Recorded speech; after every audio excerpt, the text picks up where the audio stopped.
What's up, guys? Spin Firearms here, and today we are going to be talking about some of the craziest things that I've ever dealt with or seen while shooting or experienced. And we're going to get into that. But before we get started, I just want to say shout out again to one of the followers / subscribers / supporters of this channel. He actually made this in his garage or at home, whatever the case may be, this holster right here. Told him to surprise me on the pattern, and man, did this thing turn out awesome.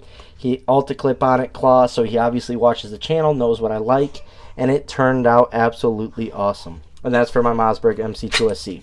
And we'll just make sure that firearm is safety checked and cleared, and we are good to go. But before we get started, hit the like button, drop a comment down below, and subscribe. Tell me, have you ever seen anything crazy at the range? Have anything crazy ever happened to you? Drop it in the comments. We're actually going to be talking about the Mossberg MC2SC first. That's why I brought it up. So I previously had the Mossberg MC2SC about 2 years ago. I got it. And it was a different one. It caused all sorts of issues, so eventually I sent it back, had it fixed, and then sold it. And then I came back to get a new one because I absolutely love the Mossberg. But what was weird is, and I learned a lot of lessons from this, and that's the thing. You live and you learn. You can only learn. That's the only way to get better, is trial and error, things happening, and so on. And in this case, I really learned a valuable lesson, and it's pay attention to your ammo. Pay attention while loading your mags.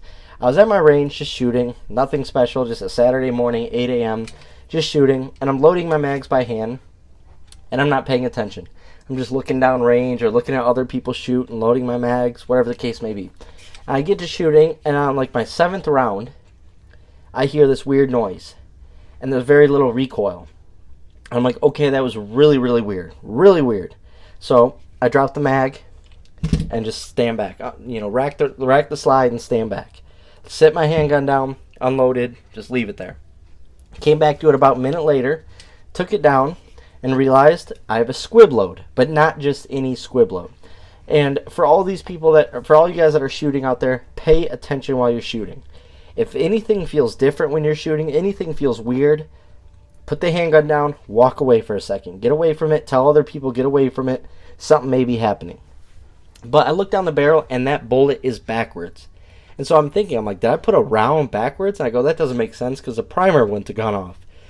But then I started looking at it more and realizing my Remington UMC ammo had a backwards bullet. The projectile was backwards in the casing. So when I shot it, it still went off, but because of the shape of it and so on, it got stuck in that barrel. I had to take it home, bang it out with a rod, and here we are today. It was good to go after that. But that was a crazy, crazy experience because it took a lot of work to get that round out of that barrel. It was crazy. And like I said, it was facing the opposite direction. It was really weird. But that's one situation. Another time, because I have so many Glock 26s and Glock 27s, and they are the exact same magazine size and look and everything, I wasn't paying attention, and I put some 9mm rounds in my Glock 27. And I shot it. And of course, this is terrible for your handguns. Do not shoot 9 out of your 40s. I know a lot of people online, they want to be cool and get viral attention and whatever the case may be. And they'll be like, oh, you can shoot 9 out of your 40s. First of all, guys, it's not going to cycle after that first round. It's just not. And chances are probably won't eject the casing. It might, but probably not. And on top of that, it's going to destroy your rifling. Well, that was the last time I'll ever make that mistake. Shot a 9 out of my 27. There was no recoil, very little reciprocating of the slide, and it just felt so weird to me. And then I took the mag out and immediately knew what happened. I'm like, oh my goodness, I shot a 9 out of my 40. RIP to my rifling. That's terrible. So, never made that mistake again. Then another situation. I like building handguns, right? And I had a P, you know the rest. And I was building it, put it together, ran fine, whatever the case may be, and I'm shooting it, and I felt the round go off, and it had so much more recoil than any other round I was shooting. It was just target ammo. It was overloaded something. It wasn't a reload. It was just factory ammo, but I felt something weird in my hand, and it actually hurt my hand a little bit. Well, that frame cracked completely. It was an overpowered round, and it just destroyed that frame. I mean, it cracked in the inside, down the side, and all that. And it was actually a really nerve-wracking situation to be in because I've never felt that kind of pain in my hand from a 9mm round. It was just the weirdest Weirdest thing. And I was actually shooting it out of a conversion barrel. Didn't have any other issues. It was just that frame gave out. I don't know why, other than that round being overpowered. And the last thing we'll talk about is, so I like to go talk to other people at the range. I am always curious about what people are carrying. I ask everybody at the firearms store, I say, hey, what are you carrying? Is that actually what you carry outside of the gun store? Because here you can carry whatever outside the waistband, it's your job. But when you're in public, are you carrying inside the waistband, a smaller handgun, whatever? So I always ask people. At the range, I also, when people step back and are loading mags, I like to see what they're shooting. I like to offer them to shoot my stuff. I like to shoot their stuff. I just like knowing what people like. It's just, I'm just curious. Well, I was at an outdoor range a couple weeks before the incident, and I was, it was just me and another guy outdoors, and then these bowling pin targets, and they had all this cool stuff, and we were just shooting. He's like, hey, you want to shoot my CZ? And he had a really nice CZ.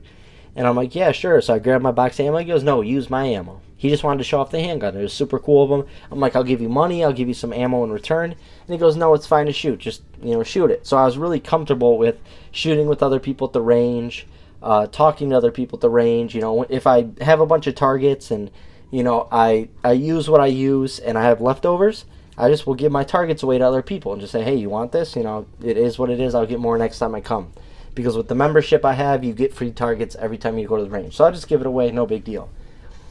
Well, I don't do this anymore. I still give my targets away, but I tend not to talk to people at the range anymore. I went and shot some guy's AR, and he was shooting it too, and we were having a good time. Just target practice. We were playing a little bit of Battleship. We were playing some blackjack with some of our targets we had. And he turns around to talk to me, finger on the trigger on the AR, and blasts a hole in the ceiling of the range. Not only was I scared, but I was embarrassed like crazy. I was like, what in the world is going on right now? And I'm like, it's such an awkward situation. You're like, how do I walk away or get out of this or, whatever the case may be. The range was actually really cool with him. They're fine. But it was a sketchy situation. The fact the guy still had his finger on the trigger and turned around to talk, thank God he had the gun somewhat pointed in a safe direction, I guess, up in the ceiling. I guess it's not something that can be killed, so it is what it is, but that finger on the trigger is that major problem, and he just let that thing go. And if you guys want a funny video to watch, type in range instructor accidentally shoots revolver. And it's a hilarious video, and it sort of reminded me of the same situation. Because it's a guy teaching all these guys how to shoot, and he's got like a 44 Magnum revolver, and he's explaining single action, double action to them. And while explaining that, he pulls the hammer back, and then he goes, and then there's single action. He pulls the trigger while it was like aimed upward or something, and he blasts a hole in the ceiling or whatever. And the people that are being instructed, they bust out laughing. And one of the guys goes, he says something like, "Did you mean to do that?" And the instructor goes, "Yeah." And it's like, no, you didn't. Like, how could you possibly have meant to shoot the ceiling at your own range that you're instructing at? How could you have a negligent discharge while teaching a class on how to be safe and shoot? And it was just the funniest thing. But the funniest reaction is the guy to the left of him who just starts dying of laughter because that guy 100% knows that was not supposed to happen.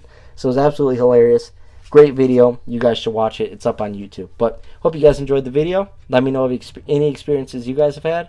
Thanks for watching.